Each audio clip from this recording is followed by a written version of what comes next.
Na epístola do apóstolo Paulo aos Romanos, a carta de Paulo aos Romanos, no capítulo 11.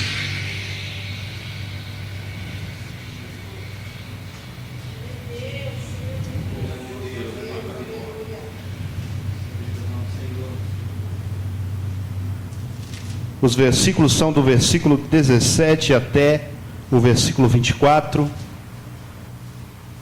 Eu leio, a igreja acompanha no nome de Jesus. Há diferentes versões, mas o dizer é o mesmo. Romanos capítulo 11, versículo 17 ao 24.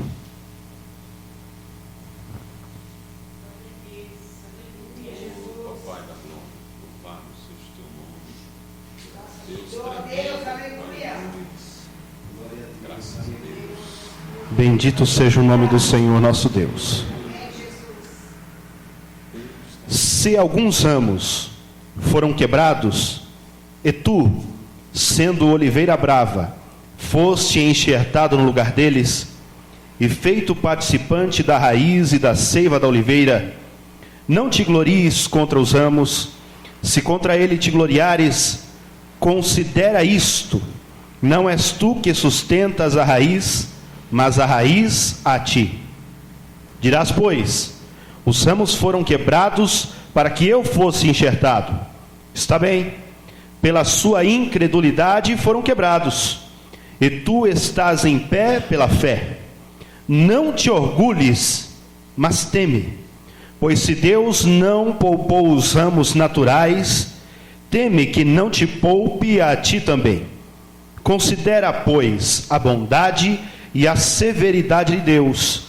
Para com os que caíram, severidade, mas para contigo a bondade de Deus, que permanece, se é que permaneces na sua bondade.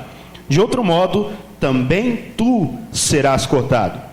Também eles, se não permanecerem na incredulidade, serão enxertados, pois poderoso é Deus para os tornar a enxertar. Se tu foste cortado de uma oliveira brava, por natureza, e contra a natureza, enxertado numa oliveira cultivada, quanto mais estes que são naturais, serão enxertados na sua própria oliveira. Podeis assentar dando glórias a Deus. Quem era o dono deste lugar, ou quem morava neste lugar, mas eu me lembro de terra, desse ambiente de planta, de árvore, até hoje, irmão. O meu sonho é quando eu me aposentar, eu ir para uma chácara, para um lugar assim, no meio do mato, porque eu amo. E uma das coisas que eu me lembro bem deste tempo de infância, é que eu vi aquele irmão, porque era um irmão da igreja, isso eu me lembro bem, ele apanhar uma árvore ali, no meio de tantas árvores, que era um pomar, agora eu sei o que era, né? Era um pomar, e ele fazia como se fosse um corte bem profundo nessa árvore, arrancando uma parte dessa árvore, e ele colocava um outro galho, e eu não me lembro se era com um plástico ou qualquer coisa do tipo. Ele amarrava este galho nesta árvore. Mais tarde eu vim a entender que aquilo lá era um galho de laranja-lima, e que ele havia feito um enxerto de laranja-lima num pé de limão. Isto é algo comum, é prática comum. Isso é feito com flores, isso é feito com frutos de diversas espécies, o processo de enxerto. Mas existe, pastor, uma regra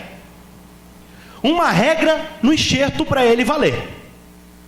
É o seguinte: o cavalo, que é como se chama a planta que receberá o galho, ele é geralmente de uma espécie inferior ao galho que será colocado nele.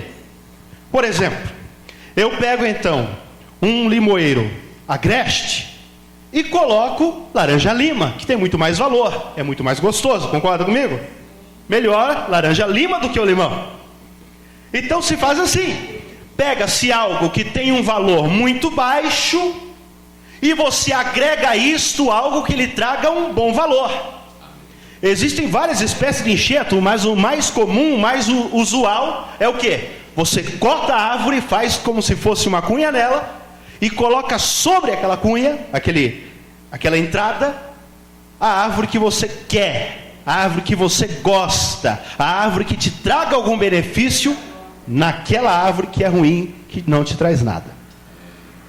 Isso é a regra básica, é básico.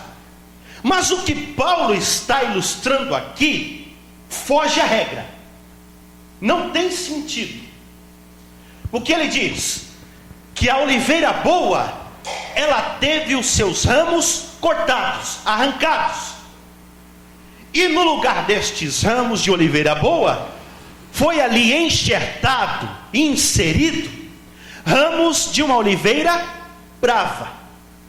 Para os irmãos se situarem aí no que nós estamos querendo dizer, a oliveira, então, essa espécie de oliveira aqui tratada pelo apóstolo Paulo como oliveira boa, era tido pelos orientais como um símbolo de riqueza, de bênção. Era uma oliveira que ela produzia frutos bons, ela tinha muita carne, a azeitona que saía dela, né? Se diz que ela tinha muita carne de azeitona, ela era uma fruta grande. Enquanto que a oliveira, que era conhecida como zambujeiro, talvez na sua tradução esteja escrito assim, a oliveira brava, a oliveira agreste, a oliveira ruim, ela dava frutos, quando dava, muito pequenos, que não tinha utilidade alguma, que não tinha um sabor agradável, enfim, quando dava algum fruto, era um fruto que não prestava. E olha só que interessante, disse que alguém, provavelmente um louco, provavelmente alguém que não entende nada de enxerto, pegou esses galhos de uma oliveira brava, de uma oliveira inútil, de uma oliveira que não gerava frutos, ou que quando gerava frutos ruins, e colocou numa oliveira boa. Irmãos, naturalmente, isso é regra. Se eu coloco um galho de oliveira ruim numa oliveira boa, aquele galho continuará a produzir oliveiras ruins, ou azeitonas ruins. Ele não muda a sua natureza, é sempre o contrário, é sempre um enxerto bom numa planta ruim, porque daí então ele produzirá frutos bons. Mas aqui ele está colocando o oposto, ele coloca um galho de uma planta ruim numa planta boa. A natureza diz então, não, então gerará frutos ruins. Faz sentido isso? Porque pelo amor de nosso Senhor, alguém faria uma loucura dessa? Meu irmão, mas é exatamente o que Deus fez comigo e com você. Nós, para entendermos então, a oliveira representa isso. Lá no Salmo 52, versículo 8, você vê que a oliveira representa no objetivo o servo de Deus, que é agraciado de estar na presença de Deus. A oliveira representa, a oliveira boa, óbvio, representa aquele que a graça alcançou. Quando eu falo em azeitona, os irmãos vão lembrar de quê?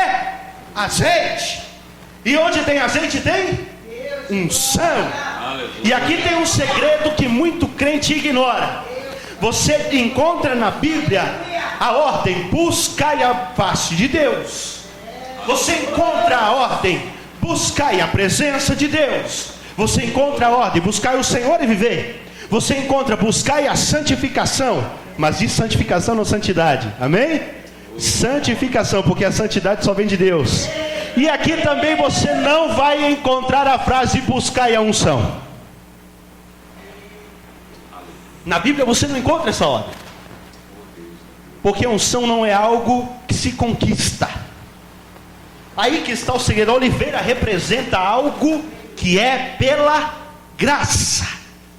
Então a unção de Deus, irmãos, ela não vem por merecimento, mas ela vem por graça, por favor. É algo que ninguém merecia, Então essa oliveira no particular representa o homem e a mulher que recebeu a Deus em sua vida e que foi transformado por esta presença. E no geral representa lá em Jeremias capítulo 11 versículo 16, se não me falha a memória, Deus diz que Israel é a sua oliveira. Por quê? Porque Israel era o melhor de todos os povos. Israel era o melhor de todos os povos. Leia Juízes, por gentileza. Leia o livro de Juízes. Leia com atenção a história do povo de Israel no deserto. Era o melhor povo que existia? Leia lá Reis, leia Crônicas, Segunda Crônicas. Você vai encontrar um povo que Deus diz mais tarde em Jeremias, não, um povo de dura cerviz, um povo obstinado, não em fazer o bem, mas em praticar o mal.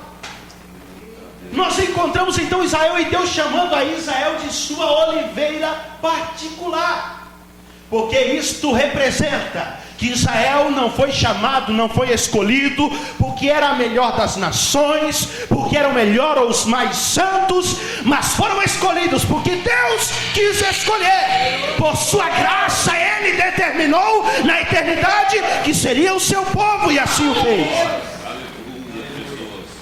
Então quando falamos de oliveira, estamos falando de algo que é recebida única e exclusivamente pela graça.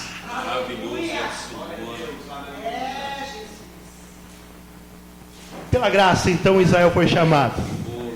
Mas houveram alguns ali, como nós lemos, que não receberam. Quando Jesus veio, Israel não recebeu. É muito claro, a Bíblia diz que ele veio para os que eram seus, mas os seus não o receberam. Por causa disso, eles foram cortados, foram excluídos da graça, da promessa que Deus havia feito a Abraão, que Deus havia feito a Isaac, que Deus havia feito a Jacó. Foram excluídos da nação santa, porque Israel se sabe muito bem que não são aqueles que são nascidos, mas são aqueles que pela fé são gerados.